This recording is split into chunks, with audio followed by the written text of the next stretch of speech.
Hello and welcome everyone, Game Viking here, and today we're going to go ahead and show you how to make some replacement Genesis cases for those loose Genesis games.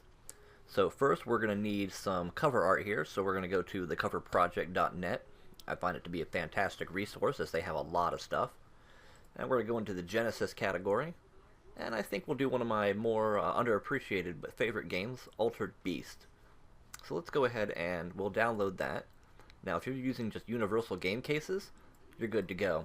But I like to be a little more authentic. I'm actually using Genesis cases from some old sports games that I bought for $1. So, but because of that, this is actually going to be a little bit too big, so we're going to have to resize this thing to fit. So I'm just going to go ahead and open it up in Paint.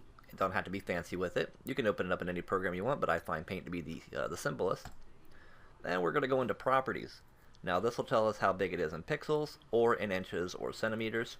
Now, these measurements right here are a little too big for a Genesis case, but I did go ahead and break out a ruler, and I know the exact measurements of a legitimate label from a Genesis game. So, we're going to go ahead and put that in. This is how big an actual Genesis case is. Now this is the number we're actually interested in, is the pixels. So this is the number we need. So we're going to go ahead and cancel on this. And we're actually going to go up to Resize. Turn off, we're going to go to Pixels. We're going to turn off the aspect ratio. And we're going to go ahead and put those measurements in. 3188 by 2042. Oop, not 30. 2042. There we go. And hit OK. And that's going to shrink it down just a little bit. It's not much, but it does make a big difference.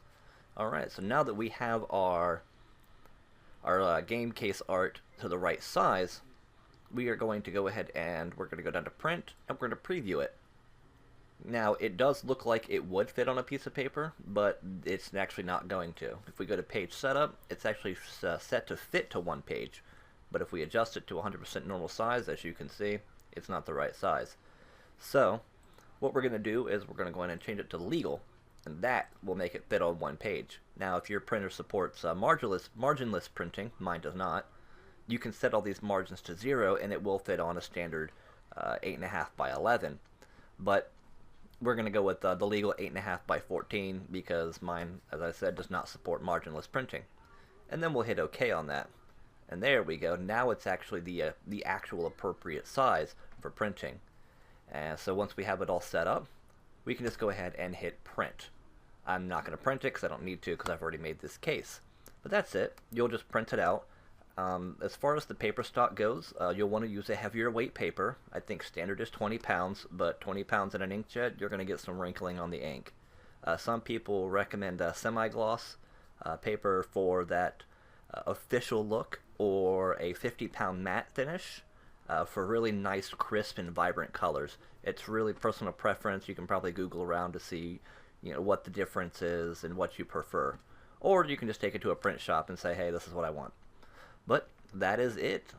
You'll just print it out, take an X-Acto knife and a metal ruler is what I use, and just cut along the label, and it should fit in there just perfectly. And that's it. That's how you make a Genesis case. Until next time.